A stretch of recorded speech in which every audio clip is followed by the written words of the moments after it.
Hello， 大家好，我是宇哥。今天呢，我们来讲月球上的女外星人。阿波罗号飞行计划呢，是从1961年开始的，一直持续到了1976年。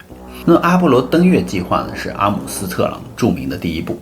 阿波罗17号呢，是最后一次载人登月。其实呢，总共载人登月计划呢，是计划了20次的阿波罗飞行，但是阿波罗18、19、20号飞船呢，居然被取消了。但在2007年的一位退休的宇航员呢，他揭发了一个真相，他就声称呢，阿波罗18、19、20号飞船实际上呢，他们没有被取消，而是真实的飞往过了月球。但是呢，他们是高度机密的。他知道这一点，因为呢，他就是阿波罗20号的指挥官。他说这些任务之所以被保密呢，就是因为他们在月球上发现了一个外星飞船和一个3眼的外星尸体就在那里。那这到底是怎么回事呢？阿波罗太空飞行计划的主要目标呢，是让第一位宇航员呢登上月球。这个目标呢，是在1969年的7月20号实现的。后来呢，阿波罗12号呢也成功的登陆了月球。但是在阿姆斯特朗的那句名言之后呢，阿波罗13号就不得不继续登月了。紧接着就14号、15号、16号和阿波罗17号呢都登上了月球。但事情呢在这里就开始变得有点奇怪了。阿波罗登月计划探索任务取得了各种各样的科学发现，但是呢，专家们至今呢仍然还在研究这些发现。都过了这么多年了，依然在研究，就很奇怪啊。有什么东西是能够研究这么长时间的呢？那只能说明一点，就是外星人，或者说有其他文明的证据。尽管这些任务都取得了成功，但阿波罗的18、19和20号呢，还是因为预算削减或公众兴趣缺乏而被取消的。但从那以后呢，一直都有一些故事流传出来，说这些飞行呢，实际上都已经发生过的。但是他们呢，是作为秘密的绝密黑色预算计划的一部分在进行的。最终呢，我们会得到证实。在2007年呢，一位名为 AFB 的网红呢，他在油管发布了一段视频，引爆了互联网。这是一个简短的片段，展示了阿波罗飞船的内部。我们看到了一个橙色的舷窗，可以看到太空。怀疑论者呢，就很快认定这是一部电影或者是个骗局。但是呢，如果我们将其与已知的阿波罗实际的照片对比的话，就会发现两者居然是相符的。那在下一个镜头里呢，控制面板这两张照片与实际的那个阿波罗的任务的飞船也是相符的。最引人注目的就是窗外发现的那个国旗和任务的补丁啊，在早期的视频中是很难辨认的，但是我们稍后居然看到了它的细节。国旗上面居然是美国国旗和苏联国旗的一种组合，而补丁上却写着阿波罗20号，就是任务的名称嘛。那宇哥在之前呢就讲过红太阳计划的影片中就有讲过美苏在冷战期间呢，实则呢对外是冷战，他们内部暗中呢是合作的关系。他们的目的呢是技术合作，取长补短，利用阿波罗18、19、20号飞船呢去探索开发火星和月球，发现那上面的外星文明的真相的相关事件。所以阿波罗20号的补丁的底部上面还写着宇航员的名字，里面就写了奈斯德和目前已经被解雇的雇员拉特利奇。所以就在这个视频被发布不久之后呢，一位退休的 FBI 探员呢承认这个拉特利奇呢就是美国空军的威廉拉特利奇，也就是1976年飞行阿波罗20号任务的指挥官。而补丁中还显示了2艘宇航飞船，绳索和电缆呢围绕着一艘类似于潜艇的东西。而这艘潜艇呢实际上是阿波罗15号任务的目的。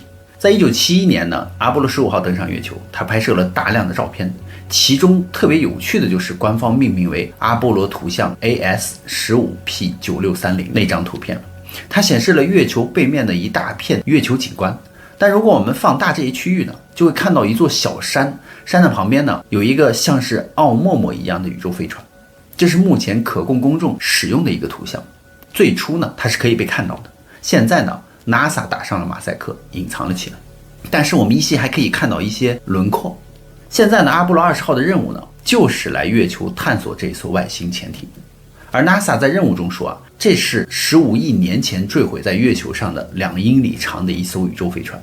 那随着时间的推移呢，指挥官拉特利奇呢，在网上还发布了更多的照片和视频，他还发布了日记摘录，并提供了更多关于登月任务的背景信息。在1971年呢，苏联的科学院联系了美国总统并提出了一项建议，里面就说苏联人有从地面拍摄飞船的图像，他们还拍摄了看起来像是城市的图像，但他们没有技术来访问这些地点，但是美国人可以。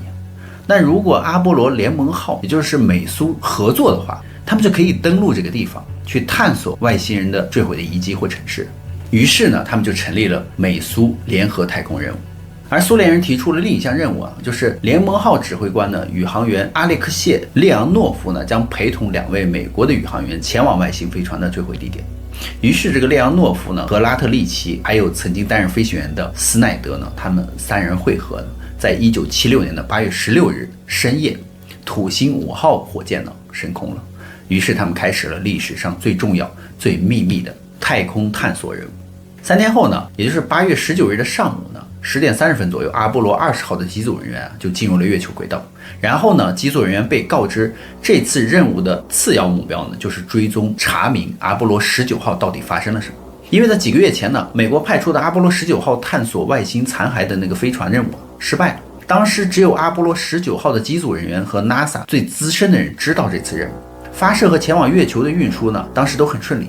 但是落地之后呢，地面中心立刻就失去了无线电的联系。所以当阿波罗19号到达月球远端的时候，从那以后他们就再没有消息。于是这个拉特利奇和他的机组人员就被指示检查着陆舱中的特定储存隔间，而这个隔间通常都装有工具容器用于带回月球的岩石和土壤样本。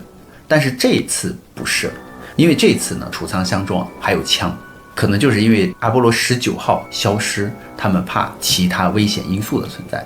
而网络上呢，有一名叫做卡尔沃尔夫的人爆料说他声称自己就是美国空军的一名精密电子摄影维修工。他说他拥有最高机密的密码权限。在1965年呢，他说我驻扎在弗吉尼亚州的朗列尔空军基地。在1965年中期呢，我被调到位于兰利场的 NASA 月球轨道项目部。他说他们那里的一台电子设备出了问题，阻碍了他们拍摄月球的照片。他说我就去设施维修了。当我走到这个设备室的时候呢，他说我看到了来自世界各地的科学家。事实上看起来呢，来自世界各地的人都有参与 NASA 项目。他说让我大吃一惊。起初呢，他说我被带到了一个设备出故障的实验室。他说那里有一名2等飞行员呢在暗室里面。当时我也是一名2等飞行员。他说我就对这个整个过程运作以及数据如何从月球轨道器传到实验室很感兴趣。他说我就问这个年轻人是否可以向我描述故障发生的整个过程。于是这个飞行员就告诉他这个过程大概讲了30多分钟之后突然很苦恼的就对他说我们在月球背面发现了一个基地。然后呢，他就开始把一些基地的照片放到了我的面前。照片上清晰可见各种建筑物，蘑菇形状的建筑物，球形的建筑物以及塔楼。他说我在那里工作了3天。他说我记得回家的时候呢，心里想的外星的事件难道真的要公布了吗？我等不及要在晚间的新闻中听到这个消息了。但是现在30多年已经过去了，我仍然没有听到这个消息。他说我将在国会宣誓作证，证明我说的所有事情都是我真实见到和发生的。所以说月球上可能就是有一些外星人或者是基地存在的。那我们再回到阿波罗20号，当阿波罗20号登陆月球之后呢，这3名宇航员就默默地坐在月球车上，看着呢着陆地点和飞船之间的距离慢慢拉近。这个鲁特就觉得这种沉默是出于惊奇，出于恐惧的。因为那个外星飞船的船体首先出现在地平线上，看起来呢它像一座山。但是随着他们行驶拉近呢，2个人的下巴慢慢开始就往上抬，越抬越高。当他们最终到达飞船的阴影中的时候呢，就很难分辨出它到底是有多大。由于不确定地面的情况呢，他们决定将月球探测车呢就停靠在距离飞船800英尺的地方，然后步行呢走完剩下的路程。他们一边散步呢，一边靠近飞船，它巨大而令人敬畏。他们说这艘飞船呢高300多英尺，相当于是一个足球场的长度，和30多层楼一样高。而飞船的长度呢似乎没有尽头。他们知道呢这艘飞船呢大概应该是有2英里长，但那只是一个数字。直到你站在那里的时候呢，你才可以注意到这个飞船呢应该是很古老的。它仿佛在月球上已经待了几十亿年，似乎看起来像是月球景观的一部分。而整艘飞船呢都覆盖着月球尘埃，正是这种粉末呢把这里的一切呢都变成了灰色。而飞船的年龄呢和另一个迹象，它是被古老的流星撞击留下的那种坑坑洼洼上面。然后他说我们就开始意识到这艘飞船可能早在第一批恐龙出现在地球上之前就已经存在。而这次任务的一切都超出了人类思维的极限。他说它太大了，难以理解，而且也太古老了。然而在这个古老遗迹的阴影之下，宇航员们就说它到底是如何从遥远的其他星球而来到这里的呢？因为早在1000万年以前呢，人类与这项技术相比他说我觉得那时候的人类就是一个穴居人的状态。但是他们呢已经来到月球。当时我们还在用木棍摩擦生火嘛，那一刻呢，他们说我们觉得人类非常的渺小。之后呢，他们毫不费力的居然进入了飞船船舱。鲁特就说呢，看起来这个区域呢像是用重型设备被清理过一样，不过呢里面没有任何的机器。他说飞船的外部布满了撞击的痕迹、奇怪的形状以及一些符号标记，但是内壁呢却非常的光滑。月球的土壤填满了飞船的地板，他们踏上去呢，他说居然没有踩到金属地板。而月球的尘埃之中的图案表明就是飞船里面曾经有某种液体在那里流动过，可能是他们的液压阀泄漏，但是他们也不确定。但通过无线电呢，他们被指示采集样本，但是他们只能从地面上获得一点泥土。NASA 想要飞船墙壁或者是设备的碎片进行分析，但是他们用这个锤子、凿子甚至各种工具呢，都无法划伤这个飞船的内壁，更不用说敲掉一块带回来。但是墙壁确实是具有奇怪的重力特性的。他说他们可以感觉到来自于墙壁的引力场。现在呢，他们把注意力集中在飞船内部的地面。他说这里的重力感觉稍微强一些。这个鲁特就推测呢，这将使得星际旅行变得更容易一些。因为在地球上，我们认为重力是理所当然的，但是当人体失去重力的时候呢，重力几乎会立即产生生理压力。重力呢，就是人体生存的一个关键。但是我们的骨骼肌肉呢，质量会迅速的萎缩，因此呢，当人的心脏不再受到重力折磨的时候呢，压力会失衡。所以宇航员每天需要剧烈的运动，因为在没有重力的情况下，受伤也是很危险的。因为你一旦受伤，血液就无法流动，血液会汇集在太空之中，任何类型的内伤几乎都会死亡。因为我们身体内的平衡是取决于重力。那鲁特就说这个飞船好像也有一些重力，重力好像来自于飞船本身。于是他们3个人就沿着一条通道往上走，穿过了一条宽阔的大厅，进入了一个房间。于是他们终于看到了一些东西。当时他们很惊讶，说黑暗中出现了生命的迹象，难道是外星人吗？他们说看到墙壁似乎在移动，在飞船的大部分地方呢，墙壁非常的光滑，但是这里呢，月光被粗糙的表面散射到四面八方。当他们走近的时候呢，他们居然看到了似乎是植物植被的东西，100英尺高，干紫色的藤蔓呢排列在了墙壁上。尽管在太空之中没有声音，鲁特的脑海中还是忍不住的想着平静日子里的那种微风树木沙沙声。植物的下面是托盘，里面收集着一种粘稠的黄色的液体。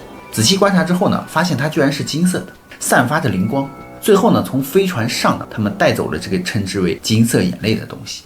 当他们走出飞船返回月球车呢，走了大约一半的路程之后拉特利奇呢就指着离小路约50英尺的地方呢，他就发现地上呢有一些一道一道的线在排列着。当他们走近的时候，就发现原来那是月球车压过的一些痕迹，但是是最近的月球车留下的痕迹，而不是他们的月球车留下的。那应该就是阿波罗19号月球车留下的痕迹了。于是阿波罗20号的宇航员呢，立刻与地面控制中心联络，而控制中心是否要探索阿波罗19号的模块。那拉特利奇斯奈德和列昂诺夫呢，想检查是否有幸存者，他们想去那个阿波罗19号，或者至少查明到底那边发生了什么。但地面控制中心反对，他们辩称呢说，这个阿波罗19号发生了任何事情都有可能轻易的再发生在这个阿波罗20号身上。他说我们不知道这些设备的问题，还是地面上到底有什么危险的东西物种。而就在他们讨论的这个过程中呢，没过一会儿，他们的月球车不是还在行驶吗？他们就看到了阿波罗19号登月舱的一个黑色的轮廓隐隐约约的出现在地平线上，它仍然呢与第1级辅助推进器相连接，这就表明宇航员尚未离开那阿波罗19号的机组人员有可能仍然还活着而且他们还看到他们分开了月球车，舱口也微微打开，这就意味着那个舱内是没有加压的如果宇航员在那里的话，他们就不可能是活着的。而拉特维奇呢，他们慢慢的靠近下车，小心翼翼的绕着阿波罗19号的舱口检查了一圈，他想看看这个舱口是否有损坏。他说他看起来呢，当时着陆的时候很重，喷嘴群呢被部分掩盖折叠了起来。这时候拉特利奇呢踢到了月球尘埃中的某样东西，他弯下腰呢拂去这个灰尘和泥土呢，发现那是个白色的手套，而阿波罗20号的手套呢就是白黑色的。他说这只手套就是阿波罗19号的某个工作人员留下的，而且他环顾四周居然什么都没有发现。然后呢，他居然爬上了阿波罗19号飞船的这个梯子，里面有什么东西吗？剩下的2个人问。他说是的，阿波罗19号登月舱内紧紧地扣在折叠金属桌上的居然有一具外星人的尸体。当时呢他们惊呆了，但她看起来呢像是一个人类的女性，他的身体上盖着一层蜡状的物质。拉特利奇就认为这可能是一种非常先进的压力服。而外星女性呢，大约身高是5英尺半，她像人类一样有2个胳膊2条腿，但是每只手呢有6根手指。她的额头上呢还有一个纹身的图案，类似于他们在这个外星飞船内看到的一些标记。她的脸上呢挂着一个装置，装置固定在她的眼睛、脸颊和嘴巴上。桌子旁边呢是一个倒置的容器，里面滴着一点金色的液体，也就是他们在飞船上看到的那个金色植物下面的那个金色液体。拉特利奇呢立刻关上舱门开始给舱内加压。他说如果他要检查尸体他需要摘下头盔，他才能够检查。所以他给舱内加压呢，小心翼翼地脱下了头盔。拉特利奇以为呢空气闻起来可能会有那种腐尸腐烂的气味，但是呢这里却没有明显的气味。拉特利奇摸了摸这个外星女人的脉搏，但是没有检测到。他把听诊器放在她的胸口呢，他也听不到心跳，但他听到了一种他认为像是液体流动的声音。他说这就是某种液体在他的体内流动了。所以他就说这个外星人既不确定是活的，也不确定是死的，他是处于某种假死的状态。于是他们从他的脸上取下了那个设备。拉特利奇就认为从那个时候起呢，他就露出了一股淡淡的微笑。他们称他为蒙娜丽莎。而列尔诺夫呢则拍摄了照片。最后呢斯奈德呢回到了飞船，他用无线电发送了信息。在私人频道上呢，他说我们在阿波罗19号上发现了意想不到的东西，这里没有机组人员，但是有一个外星尸体。而控制中心传来消息说希望他们把外星女人带回基地。这就是全部的发现和过程。而当年呢网络上出现关于阿波罗20号视频的时候呢，震撼了整个互联网。那这些视频看起来真的都很棒但是它是真实的吗？大家觉得呢？那么好了，故事呢宇哥也就讲完了。别忘了订阅关注宇哥的频道看后续更多精彩内容哦。